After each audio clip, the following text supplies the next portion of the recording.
destination filmée pour la pêche sur glace cette année. Donc là on se rend à un petit lac à La Marche, lac des Habitants, pour une pêche au brochet. On est une petite gang d'amis de 3-4 à peu près, puis on va manger sur la glace et tout, ça devrait être une belle journée. Levé à 6 h ce matin pour décoller au lever du soleil. Donc on espère un peu plus de réussite cette fois-ci, puis des bons gros brochets.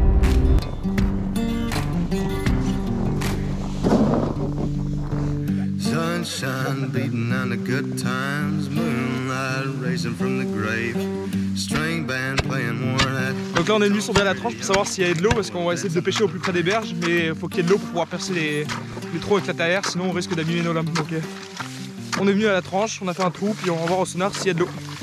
I see a lady spitting at the knickerjacks, businessman with a needle and a spoon, coyote chewing on a cigarette, pack of young boys going howling at the moon. 4 pieds ici aussi.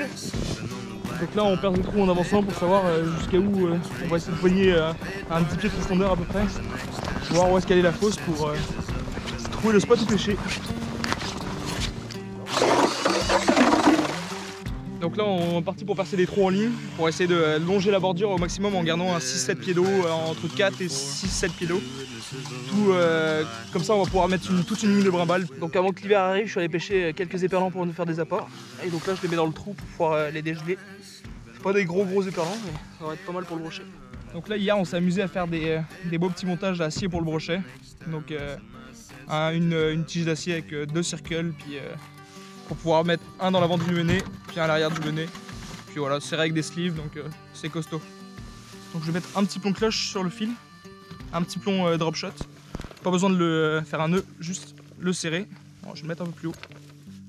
À peu près ici. Puis là je vais directement venir mettre mon montage acier. Pas besoin d'être très discret, on a de l'acier après. Donc voilà, ça va se présenter comme ça sur le fond.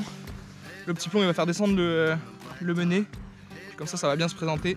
Pas de plomb au fond ou quelque chose qui accroche. Ça va être parfait. Parti, on fait 3 autres.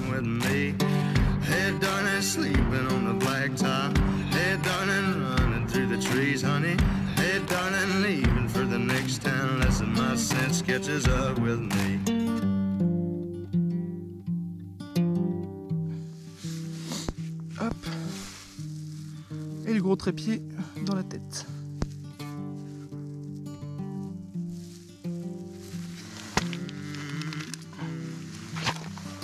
La glace elle est figée.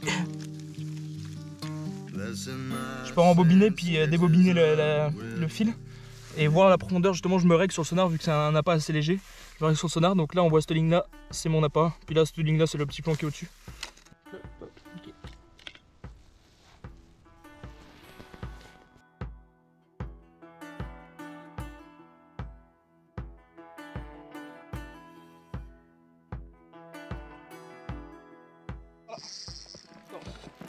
Il est encore là. Ah, il a lâché. Oh non, il y a encore. Ah, il a lâché. Quoi? Ouais. Non, ouais, pourquoi il serrait pas le tabarnak? Hey, il te l'a démonté. Ah, si de serrait, tabarnak. Donc là, on vient d'avoir un gros départ sur la canne à Yann, mais loupé, il a lâché l'éperlan. Donc moi, je vais essayer de jiguer avec J'ai serré du mauvais bord. un gros gulp. Ouais. Il a serré le frein du mauvais bord. Il est mauvais. Je sais pas pourquoi j'emmène des gars comme ça à la pêche. Donc moi, je vais essayer avec un gros grub, avec un petit bout d'éperlan, et puis on va jiguer ça. On va voir. J'ai jamais essayé ça, non, c'est un leurre pour l'été. Mais bon, on va essayer voir si ça lui plaît. Ça se trouve, hein, il y a de la perche chaude dans le lac, donc.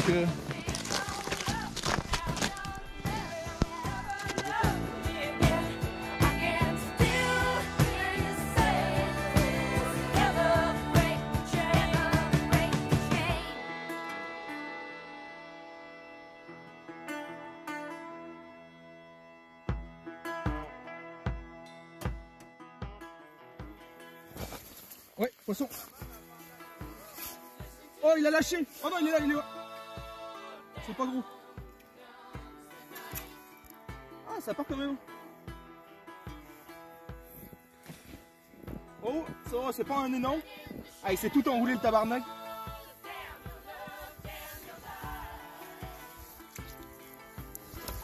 Yes, sir. Break the silence, damn the dark, damn the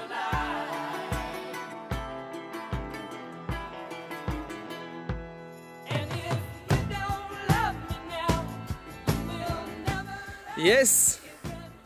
Oh, il va repartir dans le trou. C'est quasiment ça le pire, hein? Yes, premier poisson!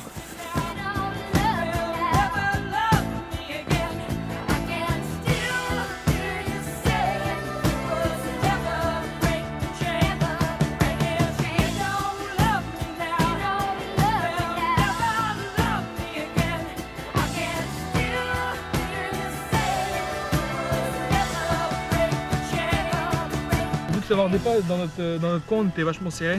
On a commencé à percer les trous et s'éloigner au maximum pour pouvoir courir beaucoup plus de terrain. Et puis ça n'a pas manqué, quelques minutes après avoir posé la brimballe en plein milieu dans 15 pieds, direct une attaque.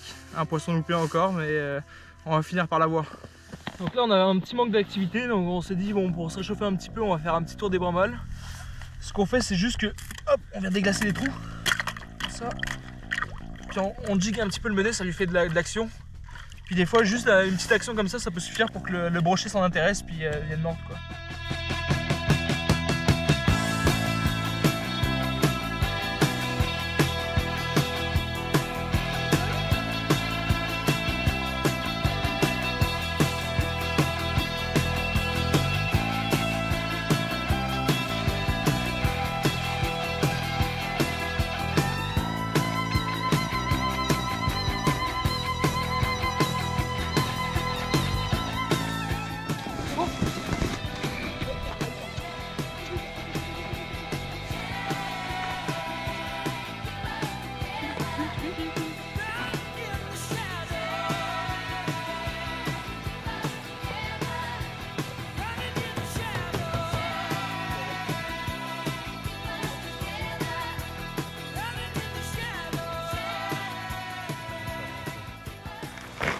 Allez.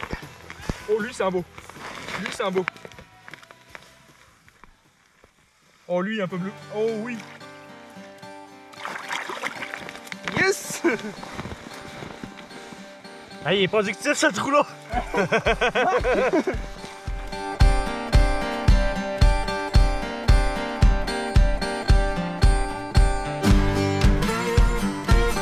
Fin de la journée de pêche, on aura quand même fait 3 brochets de sortie, un d'échappé au trou et 2 poissons qui ont recraché l'appât avant qu'on arrive.